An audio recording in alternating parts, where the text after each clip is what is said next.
میرے نزدیک تو کسی شخص کا صحابی ہونا یہ فضیلت کے لیے کافی ہے، چاہے اس کے لیے کوئی اور فضیلت ہو یا نہ ہو۔ سمندری جہاد والی حدیث بعض لوگ اس کے اوپر بھی تان کرتے ہیں، میں کہتا ہوں جی ہو فضیلت، فٹ ہو یا نہ ہو، صحابی کی فضیلت ہی بہت بڑی ہے۔ پھر بھی آگے لکھا ہوا ہے کہ یہ جو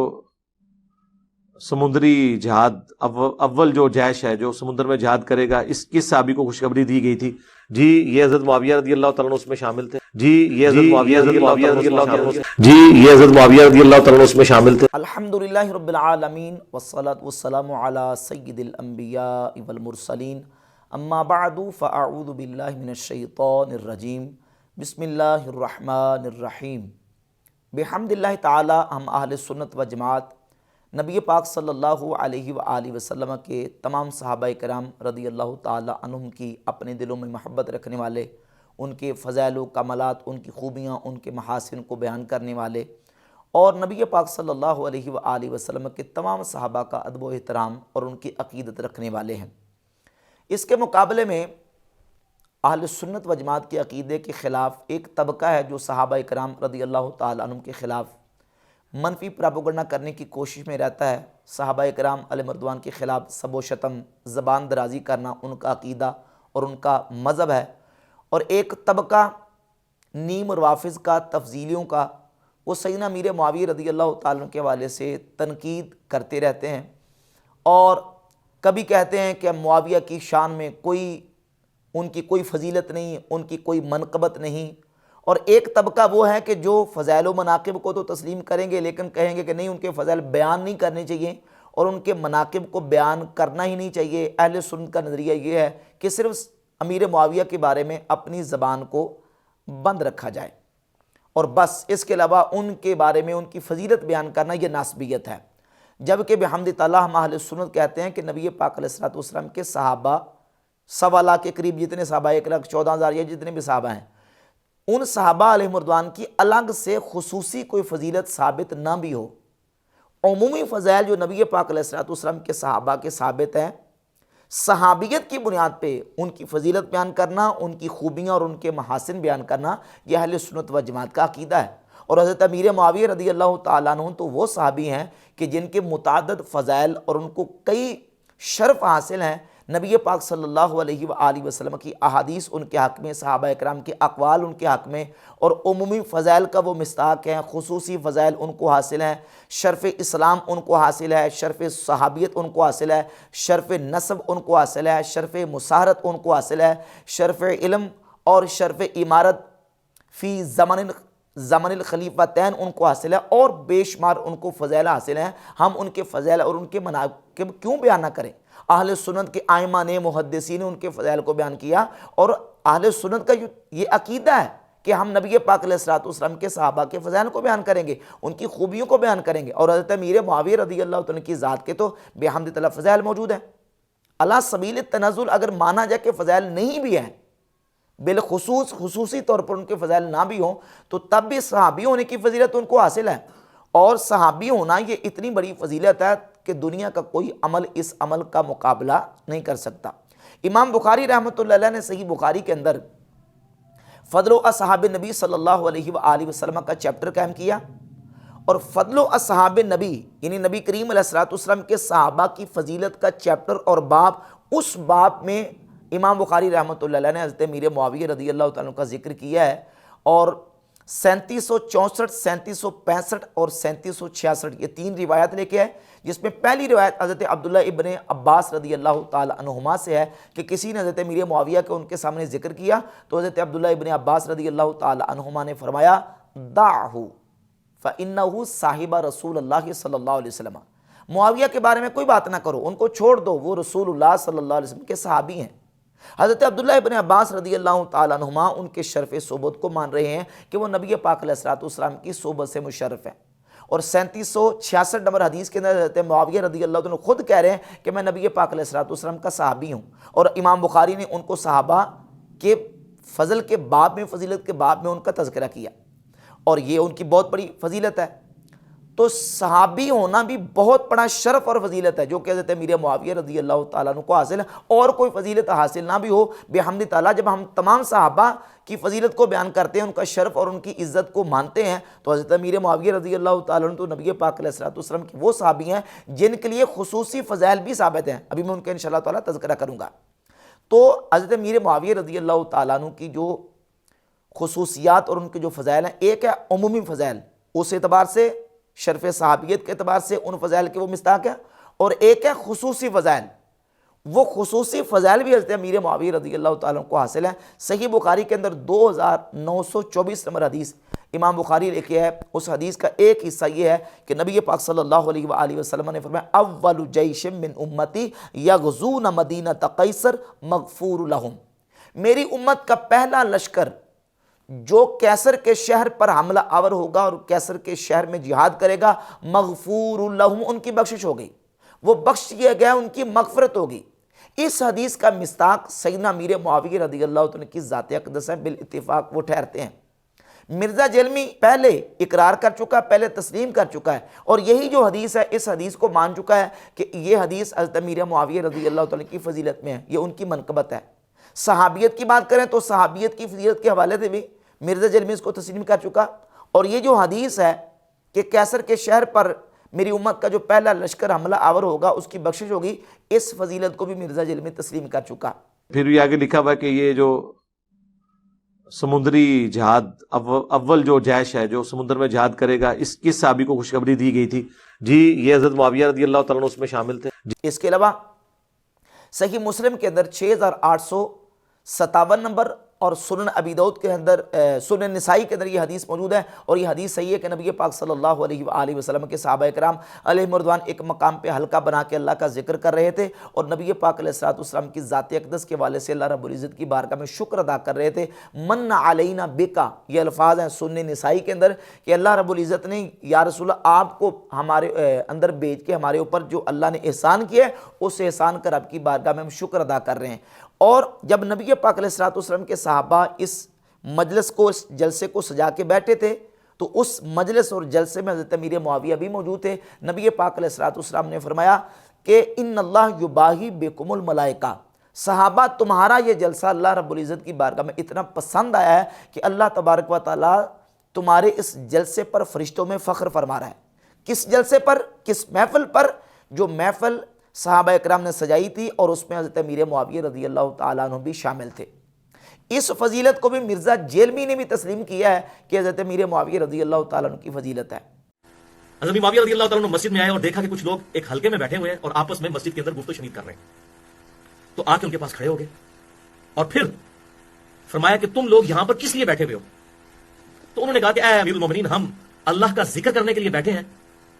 اور ہم اس بات پر اللہ کا شکر ادا کر رہے ہیں کہ اللہ تعالیٰ نے ہمیں اسلام کی دولت عطا فرمائی ہے۔ پھر حضرت معاویہ رضی اللہ تعالیٰ عنہ نے کہا کہ اللہ کی قسم اٹھا کر کہو کہ تم اسی لیے بیٹھے ہو۔ انہوں نے کہا اللہ کی قسم امیر المومنین اسی لیے بیٹھے۔ تو پھر حضرت معاویہ رضی اللہ تعالیٰ عنہ نے کہا کہ میں نے قسم اس لیے نہیں اٹھوائی کہ میں نے تمہارے بارے میں کوئی بدگمانی کی، بلکہ میں نے ایک سنت پہ عمل کیا ہے۔ ایک دفعہ ہم لوگ بھی اسی طریقے سے بیٹھے ہوئے تھے، اللہ،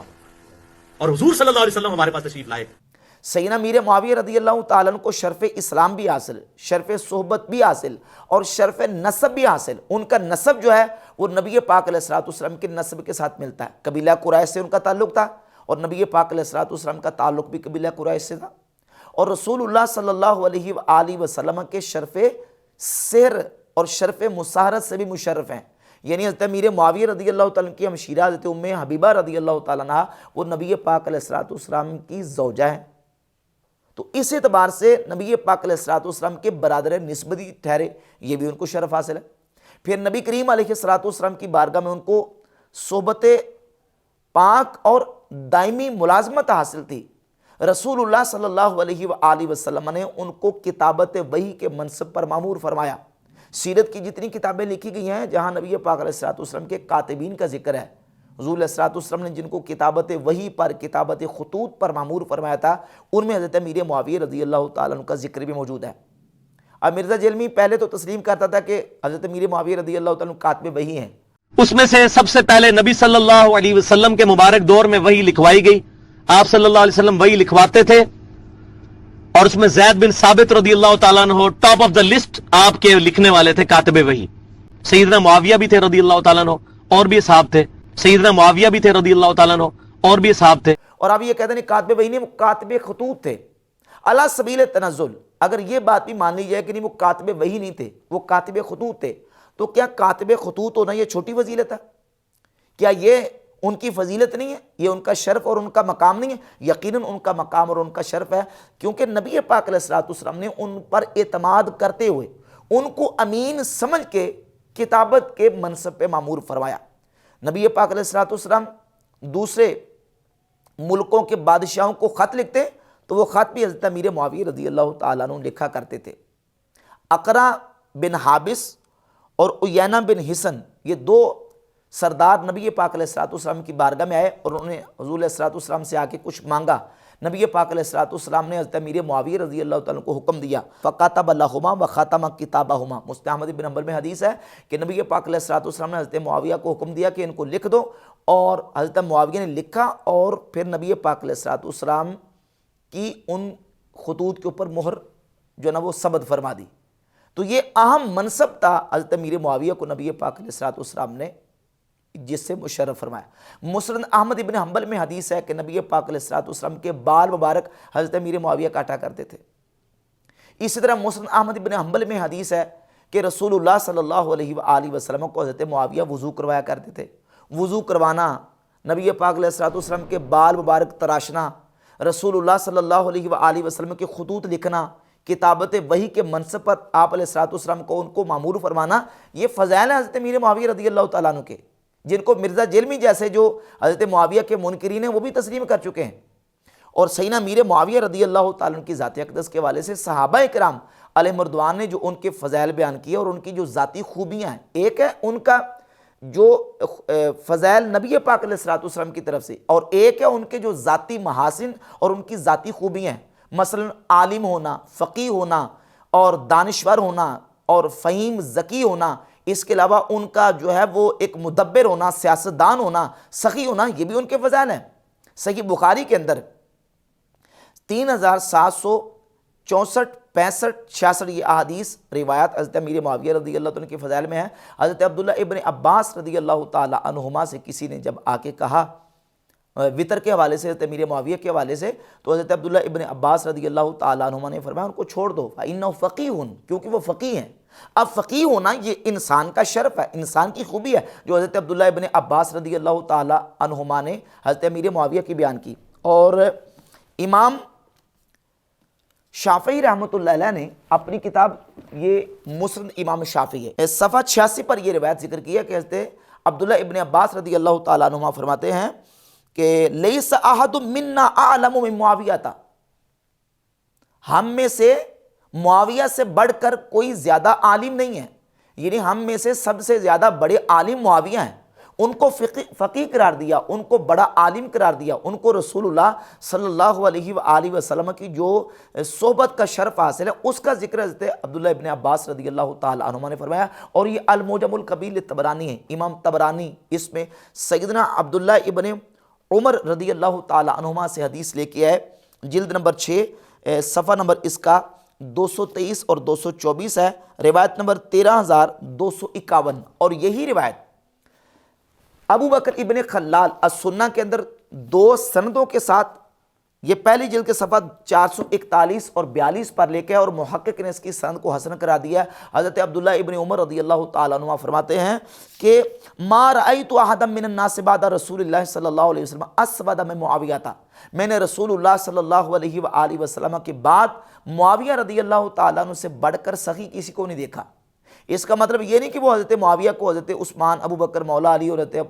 فاروق اعظم صدیق اکبر سے زیادہ فضیلت والا جانتے تھے، یہ نہیں، بلکہ یہ ہے کہ یہ انہوں نے خصوصیت بیان کی اس اعتبار سے کہ وہ لوگوں پر مال زیادہ خرچ کرتے تھے، وہ لوگوں پر سخاوت زیادہ کرتے تھے۔ تو کہا کہ ابو بکر عمر ان سے فضیلت میں زیادہ تھے، لیکن سخاوت میں نے حضرت معاویہ رضی اللہ تعالیٰ عنہ سے بڑھ کر رسول اللہ صلی اللہ علیہ وآلہ وسلم کے بعد کسی کو نہیں دیکھا۔ یہ تاریخ دمشق ابن عساکر کی، اس میں جلد نمبر 59 صفحہ نمبر 161 پہ سیدنا حضرت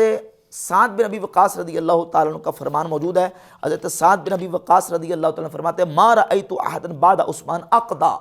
میں نے حق کے ساتھ فیصلہ کرنے والا عثمان غنی کے بعد حضرت امیر معاویہ رضی اللہ تعالیٰ عنہ سے بڑھ کر کسی کو نہیں دیکھا. اور اسی طرح یہ مجموع الزوائد ہے جلد نمبر 9 اور صفحہ نمبر 595، روایت نمبر 15920 ہے. حضرت ابو دردہ صحابی رضی اللہ تعالیٰ عنہ فرماتے ہیں ما رأیت احدا بعد رسول اللہ صلی اللہ علیہ وآلہ وسلم اشبہ صلاۃ برسول اللہ صلی اللہ علیہ وسلم من امیرکم ھذا، یعنی معاویہ تھا. حضرت ابو دردہ فرماتے ہیں میں نے معاویہ سے بڑھ کر رسول اللہ صلی اللہ علیہ وآلہ وسلم کی نماز کے مشابہ کسی کی نماز نہیں دیکھی. یعنی وہ نبی پاک علیہ الصلوۃ والسلام کی نماز کے اس قدر مشابہ نماز پڑھتے تھے. کہتے ہیں رواہ طبرانی و رجالہ رجال صحیح، اس کو طبرانی نے روایت کیا اور اس کے تمام رجال صحیح کے رجال ہیں سوائے قیس بن حارث کے، اور وہ بھی ثقہ ہے. تو تمام اس کے رجال اور اس کے راوی ثقہ ہیں، جو کہ حضرت ابو دردہ رضی اللہ تعالیٰ عنہ حضرت امیر معاویہ کی فضیلت کو بیان کیا. سخی بھی، فقیہ بھی، عالم بھی، اور جو ہے وہ مدبر بھی. اور یہ فضائل ان کی خصوصی جو ان کی ذاتی محاسن اور خوبیاں ہیں صحابہ کرام رضی اللہ تعالیٰ عنہ وہ بیان کر رہے ہیں، اور یہ کہتے ہیں کہ ان کے فضائل بیان کرنے چاہیے. جبکہ یہ امام ترمذی کی کتاب ہے جامع ترمذی، اس میں امام ترمذی رحمۃ اللہ علیہ نے جامع ترمذی میں پورا باب قائم کیا ہے، باب ہو مناقب معاویہ بن ابی سفیان رضی اللہ تعالیٰ عنہ، حضرت معاویہ رضی اللہ تعالیٰ کے مناقب کا بیان. یہ امام احمد بن حنبل کی کتاب ہے فضائل الصحابہ، اس میں امام احمد بن حنبل نے سیدنا امیر معاویہ رضی اللہ تعالیٰ کے فضائل پر پورا چیپٹر قائم کیا، اور اس میں نبی پاک علیہ الصلوۃ والسلام کی ذات اقدس سے احادیث لے کے، اور ایک حدیث جس کو محقق نے حسن نے غیرہی قرار دیا ہے وہ یہ ہے کہ نبی پاک علیہ الصلوۃ والسلام نے اللہ رب العزت کی بارگاہ میں دعا کی اللہم علم معاویہ الکتاب والحساب وقہ العذاب، یا اللہ معاویہ کو حساب اور کتاب کا علم عطا فرما اور اس سے عذاب سے محفوظ فرما، اس سے عذاب سے بچا لے. یہ احادیث محدثین نے بیان کی. تو یہ کہنا کہ ان کی فضیلت بیان کرنا اور ان کی خوبیاں اور ان کے محاسن بیان کرنا یہ ناسبیوں کا طریقہ ہے. نعوذ باللہ تعالیٰ. کیا امام ترمذی ناسبی تھے؟ امام احمد ابن حنبل رحمۃ اللہ کیا ناسبی تھے؟ وہ تو باب قائم کر کے حضرت امیر معاویہ رضی اللہ تعالیٰ کے فضائل اور ان کی خوبیاں اور ان کے محاسن کو بیان کر رہے ہیں. اور یہ بات کرنا کہ جناب سیدنا امیر معاویہ کے بارے میں اہل سنت کا صرف یہ عقیدہ کہ ان کے بارے میں اپنی زبان کو بند رکھا جائے اور ان کی خوبیاں بیان کرنا یہ اہل سنت کا طریقہ نہیں ہے، یہ بالکل بات غلط ہے. اہل سنت کا جو نظریہ اور عقیدہ وہ یہ ہے کہ صحابہ کے بارے میں ان کے مشاجرات بیان کرنے میں اپنی زبان کو بند رکھنا ہے، ان کی برائیاں بیان کرنے میں اپنی زبان کو بند رکھنا ہے. لیکن جب ان کی خوبیاں اور ان کے محاسن اور ان کی فضائل کی بات آئے گی تو ہم بحمد تعالیٰ ڈنکے کی چوٹ پہ ان کے فضائل کو بیان کریں گے. حضور سیدنا غوث پاک سرکار رضی اللہ تعالیٰ عنہ نے غنیۃ طالبین کی جلد 1 صفحہ نمبر 163 پہ لکھا ہے واتفق اہل السنت علی وجوب الکف عما شجر بینہم، اہل سنت اس بات پر متفق ہیں کہ صحابہ کے مشاجرات میں اپنی زبانوں کو بند رکھا جائے، والامساک عن مساویہم، اور ان کی برائیاں بیان کرنے سے اپنی زبانوں کو بند رکھا جائے. تو پھر کیا کیا جائے؟ فرماتے ہیں وَإِظْهَارِ فَضَائِلِهِمْ وَمَحَاسِنِهِمْ، اہل سنت اس بات پر بھی متفق ہیں کہ ان کی خوبیاں اور ان کے فضائل اور ان کے محاسن کا بیان کیا جائے، ان کی برائیاں بیان نہ کی جائیں. امام اعظم ابو حنیفہ رحمۃ اللہ علیہ الفقہ الاکبر میں لکھتے ہیں لا نذکرہم الا بخیر، ہم جب بھی صحابہ کا ذکر کریں گے تو ہم بلائی کے ساتھ خیر کے ساتھ کریں گے، سوائے خیر کے ہماری زبان صحابہ کے بارے میں نہیں کھلے گی.